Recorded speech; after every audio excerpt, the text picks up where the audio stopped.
What if the most important vow of your life was written for you, signed in your name, and sealed by strangers? Clara Hartwell had until nightfall to decide whether to deny it or live it. The sun hung low at 4:15 when Clara Hartwell dismissed the children from Millbrook's one-room schoolhouse. 7 pupils scattered into the bitter October afternoon, their breath forming small clouds as they hurried toward farms scattered across the Dakota prairie. She watched them go from the doorway, pulling her woolen shawl tight against the wind that carried the smell of coming snow. "Mind the road home," she called after young Tommy Breslin, who always dawdled, storms brewing. The schoolhouse stood at the crossroads 3 miles south of town, its white clapboard walls catching the last slanted light. Clara had taught here for 18 months, ever since arriving from Illinois with her teaching certificate and $47 sewn into her corset. The pay was $28 monthly, enough for room and board at Mrs. Kowalski's boarding house and little else. She turned back inside to gather her things. The marriage certificate lay where she'd found it, tucked beneath the loose board under her desk. Her fingers trembled as she unfolded it again. The document bore the seal of Dakota Territory, dated 6 months past. Clara Marie Hartwell, it read, "Wed to one, James Theodore Morrison, of Section 12, Township 142. Her signature appeared genuine, though she'd never held the pen that formed those letters. The yellowed postcard in her pocket had arrived that morning with the mail sack. No message, just an address written in the same careful script. J.T. Morrison, Millbrook Station, Dakota Territory. The postmark read Chicago, dated 3 weeks back. Wind rattled the windows as Clara locked the schoolhouse door. The sun touched the horizon now, painting the grassland the color of dried blood. She had 30 minutes of light left, maybe less with the storm clouds building to the northwest. Mrs. Kowalski served supper at 6 sharp. Clara could make town in 20 minutes if she walked fast, but something pulled her toward the section roads instead. The marriage paper named Section 12 2 miles west, then north past the old grain elevator. She'd ridden past that way twice with Dr. Patterson when he'd needed help delivering a difficult birth. Sod house country, where homesteaders scraped out claims on government land. The wind picked up, and Clara felt the first snowflake kiss her cheek. She folded the marriage certificate into her satchel and started walking west. The grain elevator stood black against the sky at 4:30, its wooden frame creaking in the wind. Clara had walked the section road at a steady pace, her boots finding purchase on the frozen ruts. Snow fell steadier now, collecting in the folds of her dark skirt. A man emerged from the elevator's shadow as she approached, tall, with a week's beard and clothes that marked him as a railroad man. He carried a ledger book and pencil stub. "Miss, you'd best not be walking these roads." His voice held the careful courtesy of someone used to speaking with schoolmarms. "Storm's coming hard. I'm looking for Section 12, Clara said. "James Morrison's place." The man's expression shifted. "Morrison? That'd be the sod house. North of here. Maybe 1.25 miles. But miss—" "I know him," Clara said, though the words felt strange on her tongue. "Could be you do." The man made a mark in his ledger. "Fair warning, though no one's seen Morrison since August. Some say he went back east. Others reckon he's wintering in town." Clara drew the marriage certificate from her satchel. The railroad man held it to the dying light, studying the seal and signatures. "Well, I'll be blessed." He handed it back with something like awe. "You're Morrison's wife?" "He never said nothing about—" "When did you see him last?" Clara interrupted. "End of harvest season. He brought in maybe 60 bushels of wheat, good quality. Paid his storage fees and said he'd be back before first snow." The man glanced at the sky. Been waiting since. A gust of wind scattered snow between them. Clara felt the yellowed postcard shifting in her pocket like a living thing. "The house, is it locked up?" "Couldn't say. Morrison never struck me as the locking type. But miss, you sure shouldn't be heading out there alone." "This storm, I'll manage," Clara said, and started north before he could object further. The prairie stretched ahead, broken only by fence lines and the occasional stand of cottonwoods bent low by constant wind. Behind her, the grain elevator's bulk disappeared into the gathering snow. The section road narrowed to wheel ruts, then to something barely wider than a cattle path. Clara counted her steps, estimating distance. At 1,500 paces, she found the first fence post, weathered pine with 3 strands of barbed wire. The wire sang in the wind like a telegraph line, carrying distant messages. Another 500 steps brought her to a low rise, where she could see the sod house nestled against the lee side of a natural windbreak thick-rooted buffalo grass built up over time into a living wall. The house itself looked like part of the earth, its walls cut from prairie sod and fitted with a timber frame. Smoke rose from the stone chimney. Someone was home. Clara approached the door as full darkness settled over the land. Light glowed behind oiled paper windows, and she caught the smell of coffee and something cooking beans. Maybe, with salt, pork. Her stomach tightened. She hadn't eaten since breakfast. She raised her hand to knock, then stopped. The door stood slightly ajar, held by a simple leather latch. Through the gap she glimpsed a woman's figure moving near the stove, grey hair pinned back, sleeves rolled for work. The yellowed postcard seemed to pulse in Clara's pocket as she pushed the door open and stepped inside. The woman at the stove turned as Clara entered, and for a moment neither spoke. She was perhaps 50, with work-hardened hands and eyes the colour of winter sky. A midwife's bag sat open on the rough plank table, its contents sorted with practiced efficiency. "You'd be Clara," the woman said. Not a question, but a statement delivered with quiet certainty. "Yes." Clara felt the word leave her like a confession. "Though I don't know how. Expected you before the snow." The woman ladled coffee into a tin cup and handed it across. "I'm Sarah Morrison. James was my brother." Was. Clara wrapped her fingers around the cup's warmth and waited. "Died in August," Sarah continued, stirring the beans with economical motions. "Fever took him quick. Left this place, left his debts, and left instructions about you." She nodded toward the marriage certificate Clara still held. "That paper's legal, if that's what you're wondering, but I never signed it." Sarah moved the bean pot off the heat. "No, I expect you didn't. James hired a man in Chicago to find a suitable wife, paid him $200 to arrange the marriage by proxy. Your signature was witnessed legal and proper at the Cook County Courthouse." The coffee tasted of chicory and long boiling. Clara set the cup down carefully. "I don't understand. Homestead law. Man dies, property goes to his widow. No widow, it goes back to the government." Sarah wiped her hands on her apron. "James worked this claim for 7 years. Wasn't about to let it revert over paperwork." Outside, the wind built to a howl. Snow pressed against the windows with increasing force. "The postcard," Clara said. "Someone sent it from Chicago. That'd be Hiram Fletcher, the man James hired. He was to contact you after a suitable period, give you the choice. Come, claim your inheritance, or sign the land over to James's nearest relative." Sarah's smile held no warmth. "Me, in other words." Clara drew the yellowed card from her pocket.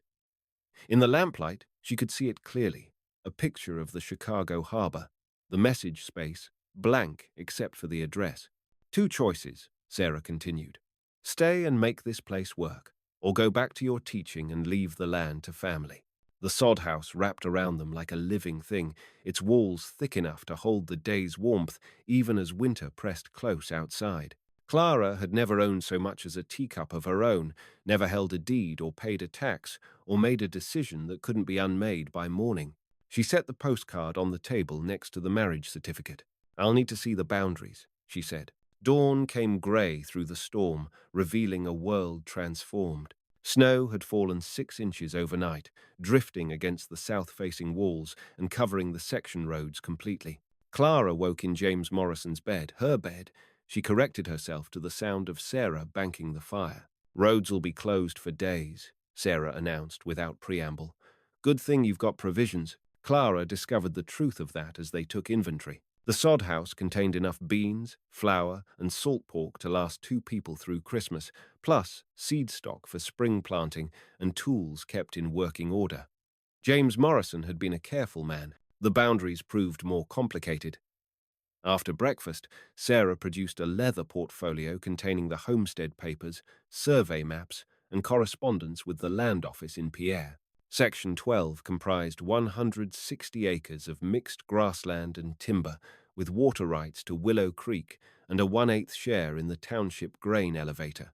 Current taxes owed, $47, Sarah read from a government notice. Due by 1st of December, else the claim reverts. Clara had $31 remaining from her teaching salary. What's the land worth? Depends who's asking.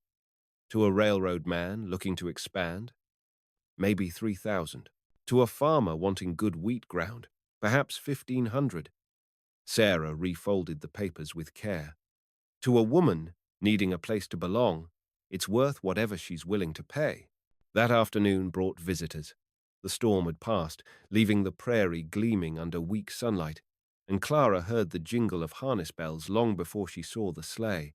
2 men approached from the direction of town, one driving, the other wrapped in a buffalo coat that marked him as a man of means. Sarah met them at the door with the formality of someone accustomed to conducting business. "Afternoon, gentlemen. What brings you out to Section 12? The man in the buffalo coat removed his hat, revealing silver hair and eyes like chips of flint.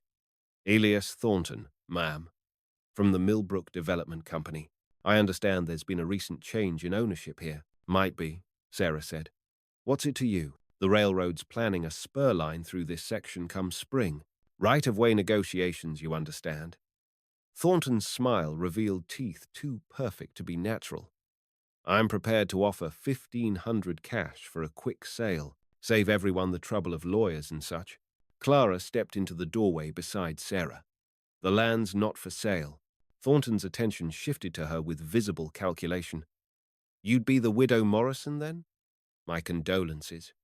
Frontier life can be hard on a woman alone." "She's not alone," Sarah said quietly. "Of course not, but still $1,500 would set you up comfortable in town. Teaching positions still open at the schoolhouse, I hear." Clara felt the weight of the marriage certificate in her pocket, the reality of her legal claim settling like stones in her chest. "I said the land's not for sale. Winter's barely started, ma'am. Long season ahead, lots of time to reconsider." Thornton replaced his hat with the air of a man accustomed to getting his way eventually. "I'll check back, come spring." The sleigh departed in a spray of snow, leaving Clara and Sarah watching from the doorway. "Railroad money," Sarah said. "Changes everything it touches." That evening, as they prepared supper, Clara found herself studying the homestead papers again. The survey map showed Section 12 bordered by 3 other claims, all marked with different colors of ink. 2 were labeled patent pending homesteads, not yet proven up. The third carried a red stamp. "Reverted to government, 1,889. The Hendersons," Sarah explained when Clara asked, "lost their claim last winter. Couldn't make the tax payment." Clara traced the property lines with her finger. "Paper is only ink. Winter is the proof. If the railroad came through, they'd need continuous right-of-way. One stubborn landowner could complicate everything, drive up the price of acquisition." She folded the papers and slipped them back into the portfolio. Outside, wind howled across the prairie, carrying the promise of harder weather to come. The yellowed postcard sat on the mantel beside a clock that had stopped at 4:30. The church bell in Millbrook rang 6 times as Clara guided Sarah's borrowed mare down Main Street 3 weeks later. Snow crunched under the horse's hooves, and her breath formed small clouds in the bitter December air. She'd ridden to town with a specific purpose: to pay the land taxes before the deadline passed. The county office occupied the 2nd floor above Patterson's drugstore, its windows frosted with ice. Clara climbed the narrow stairs, her boots echoing in the empty hallway. The tax payment would take every dollar she possessed, but the alternative, losing the claim, was unthinkable. She found the office door locked. "Closed for the holiday," called a voice from below. Dr. Patterson emerged from his shop, wiping his hands on a towel that smelled of carbolic acid. "County clerk's gone to Pierre for the week, but the taxes they're due today. Tomorrow, actually. December 1st falls on a Sunday this year." Patterson studied her face with the careful attention of a man used to reading symptoms. "You're the Morrison widow. Heard you'd taken up residence." Clara nodded, unsure how much to reveal. News travelled fast in small towns, but not always accurately. Elias Thornton's been asking questions about that property, Patterson continued. Seems mighty interested in whether the taxes get paid on time. A chill that had nothing to do with weather settled in Clara's chest. What kind of questions? Oh, the usual. Who's responsible for payment? What happens if someone defaults? Whether a proxy marriage holds up in territorial court? Patterson's smile held no warmth. Man like Thornton doesn't ask questions unless he's got plans. Clara descended the stairs with her mind racing. If the county office remained closed until Monday, the payment would be late grounds for forfeiture under territorial law. She needed help, and quickly. The church stood at the east end of Main Street, its white steeple visible from every direction in the flat country. Clara had attended services there her first Sunday in town before she'd known about James Morrison or the marriage certificate or any of the complications that followed. Pastor Hedrick was a kind man, she remembered, with gentle eyes and a reputation for fairness. She found him in the sanctuary, preparing for evening services. Candles flickered on the altar, casting dancing shadows on the rough-hewn walls. The air smelled of beeswax and the pine boughs that decorated the chancel. "Mrs. Morrison," he said, rising from his knees. A pleasant surprise. Clara drew the tax notice from her pocket, explaining her situation in careful detail. Pastor Hedrick listened without interruption, his expression growing more serious as she spoke. "The county clerk has legal authority to accept payments through designated agents," he said finally. "I've served in that capacity before, when circumstances required." Relief flooded through Clara like warm water. "You could take the payment?" "I could. But there's a complication." He gestured toward the church doors, where voices could be heard gathering for the evening service. "Elias Thornton sits on the church board. He's also the county clerk's brother-in-law." The pieces fell into place with sickening clarity. Thornton hadn't simply been asking casual questions, he'd been positioning himself to benefit from Clara's failure to pay on time. "What do you advise?" Clara asked. Pastor Hedrick was quiet for a long moment, studying the marriage certificate she'd shown him. "The document appears genuine. Your claim to the property seems legally sound, but the law favors those who know how to manipulate it." The church doors opened, and parishioners began filing in for service. Clara recognized several faces from her teaching days: farm families, shopkeepers, the railroad men who worked the grain elevator.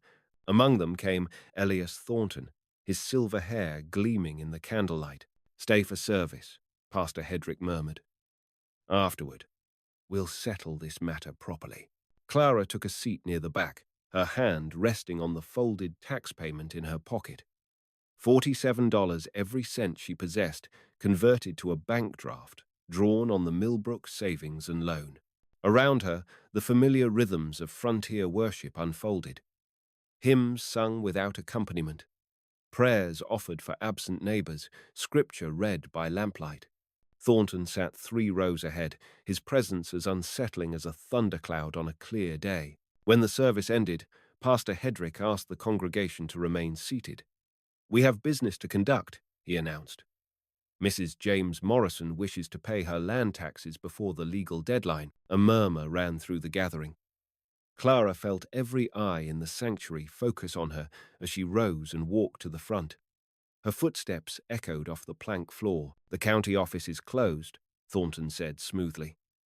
"Payments must be made through proper channels." "I am a proper channel," Pastor Hedrick replied. "Appointed by territorial statute to receive tax payments when the county office is unavailable." Clara handed him the bank draft. $47, witnessed by 37 citizens of Millbrook and recorded in the church register. Pastor Hedrick signed the receipt with careful precision, his pen scratching in the silence. "Payment received in full," he announced. "Let the record show that Mrs. Morrison's taxes are paid current as of this date." Thornton's eyes narrowed. "Without the county seal, this receipt may not stand in Pierre," he warned, his voice carrying to the back pews. A murmur swept through the congregation until 2 farmers rose, declaring they would ride to the Capitol as witnesses if needed. The threat hung heavy, but Clara kept her chin lifted. Thornton's face had gone the color of old parchment. "This is highly irregular." "This is the law," Pastor Hedrick replied. "Unless you question my authority, No one spoke. Clara folded the receipt into her bodice, next to the marriage certificate and the yellowed postcard. 3 pieces of paper that had changed her life completely. As the congregation began to disperse, a woman approached from the front pews, middle-aged, with capable hands and the bearing of someone accustomed to difficult births and long vigils. Clara recognized her as the midwife who'd attended the difficult delivery she'd helped with months earlier. "Mrs. Morrison, I'm Martha Carlson. I wondered if you might need assistance settling into your new situation." Clara felt something loosen in her chest, a tension she'd carried since first finding the marriage certificate. "I'd welcome the help." "Good. Sarah Morrison's done what she can, but frontier life requires particular skills." Martha's smile was warm and genuine. "I'll come by next week, teach you what you need to know about keeping house through a Dakota winter." Outside, snow had begun falling again, soft flakes that caught the light spilling from the church windows. Clara untethered Sarah's mare and prepared for the ride back to Section 12. Her land now, bought and paid for with money she'd earned, standing before a classroom full of frontier children. As she guided the horse onto the section road, Clara heard the church bell ring once, marking the half-hour. The sound carried across the snow-covered prairie, a bronze voice calling the faithful to evening prayer. Spring came late to Section 12, arriving not with fanfare but as a gradual loosening ice breaking up in Willow Creek, mud appearing beneath melting snow, meadowlarks calling from fence posts where they'd been silent all winter. Clara planted her first garden in April, following instructions Martha Carlson had written out in careful script. Thornton had ridden by once in March, offering twice his winter price with the same polished smile. Clara sent him off the lane without a word, the unbroken furrows answering for her.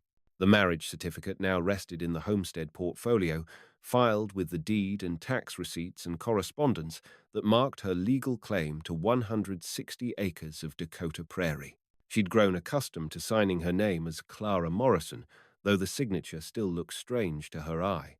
The yellowed postcard sat on the mantel beside the clock James Morrison had owned, still stopped at 4:30, the moment when she'd first pushed open the door of what would become her home. She'd never bothered to wind it. Some things were better left as they were found. On a warm morning in early May, Clara was hanging wash when she heard the sound of an approaching wagon. The visitor proved to be Hiram Fletcher, the Chicago man who'd arranged her proxy marriage. He looked older than she'd expected, with grey whiskers and eyes that held the weariness of someone who'd spent too many years managing other people's complications. "Mrs. Morrison." He tipped his hat with old-fashioned courtesy. "I trust you received my correspondence." Clara had received several letters over the winter legal documents, confirming the validity of her marriage, instructions for claiming certain benefits available to war widows. James had served briefly in the Indian campaigns, and a final payment from his estate in Chicago. $53, enough to buy seed, wheat, and a milk cow. "I did.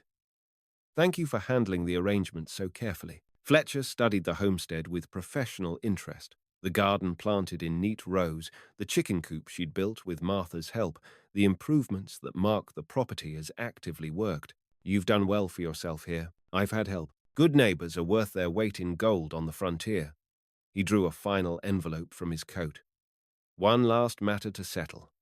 The territorial legislature has passed new statutes regarding proxy marriages. You have the right to dissolve this union if you choose, retain the property under homestead law as a single woman."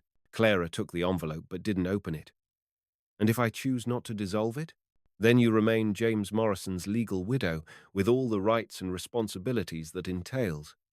Fletcher's smile held genuine warmth. "For what it's worth, ma'am, I believe you've made a good life from complicated circumstances." After he left, Clara sat on the front step and watched evening settle over the prairie. The envelope remained unopened in her lap. Inside the house, Martha was teaching her to preserve early vegetables from the garden, their voices mixing with the sound of boiling water and the familiar rhythms of women's work. A meadowlark called from the fence post where she'd first seen the boundary markers, its song carrying across acres of new wheat that would be ready for harvest by August. Clara had learned the sound of contentment over the long winter, not happiness exactly, but something more durable. the satisfaction of work done well, of problems solved with care and patience. She folded Fletcher's envelope without opening it and went inside to help Martha with the canning. Some choices, once made, didn't require revisiting. The clock on the mantel remained, stopped at 4:30, marking the moment when one life ended and another began. If something in this story touched you, linger with us. We'll handle the rest.